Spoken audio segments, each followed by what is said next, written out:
one more to do. Oh, okay. Yeah. So hang on to it.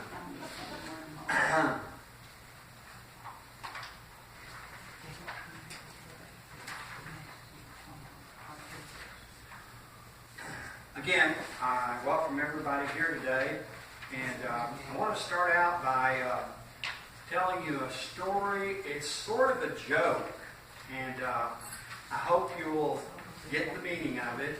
But the idea I want to plant in your minds is be careful what you ask for, okay?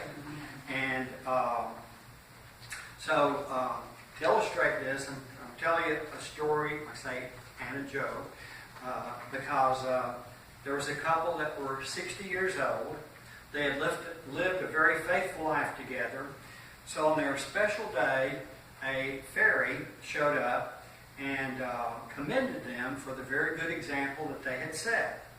The fairy offered to grant them 2 wishes, one for the husband and one for the wife.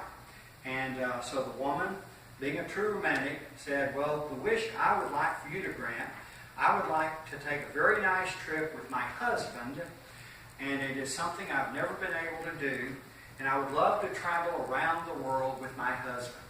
And so the fairy waved her wand, and immediately the woman had all the tickets, all the reservations, and the confirmations necessary for a romantic trip around the world.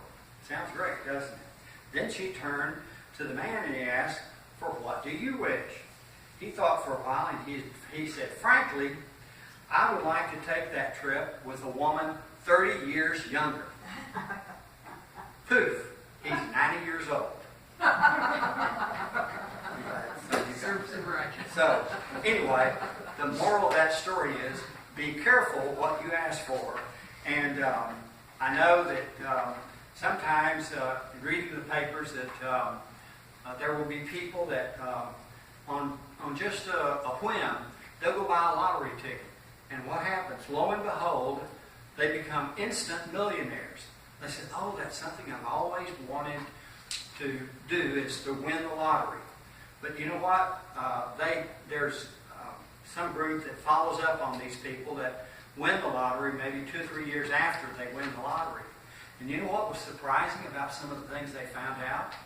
The people that had won the lottery were dead broke. Isn't that amazing that they could squander all that money so quickly? And of course, I'm sure there are a lot of people that can do that too. But anyway, others, they said their lives were turned completely upside down. People just kind of like came out of the woodwork, so to speak, and said, oh, give us some money. Don't you remember us? We did so-and-so, or we knew you from a long time ago, or something like that. And it was just constant harassment, really, to get money out of them because they had a lot of it. And there were other stories that were told. I won't relate all of them now, but they kind of regretted having won that. So, as I say, be careful what you ask for. And sometimes one single choice has the power to change a life. And also, the next story I'm going to tell you is a true story. So there's no punchline on this story.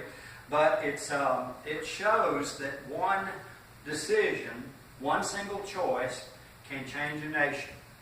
Okay? After the Civil War, there was a gentleman by the name of Edmund G. Ross. He was a Civil War hero, and he fought bravely for the North.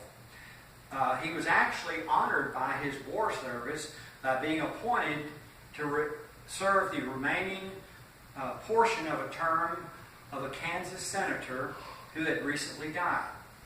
But when he came to Washington, it was during a very tumultuous time. And you can imagine after the Civil War was over, and of course President Lincoln had been assassinated, and Andrew Johnson was confirmed to be the president, and he was determined to follow Lincoln's policy of reconciliation with the South.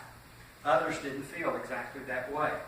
But there were some in Congress, in fact, it was a group in Congress called the Radical Republicans who wanted to continue to punish the South, even at the risk of further dividing the nation, even starting another war.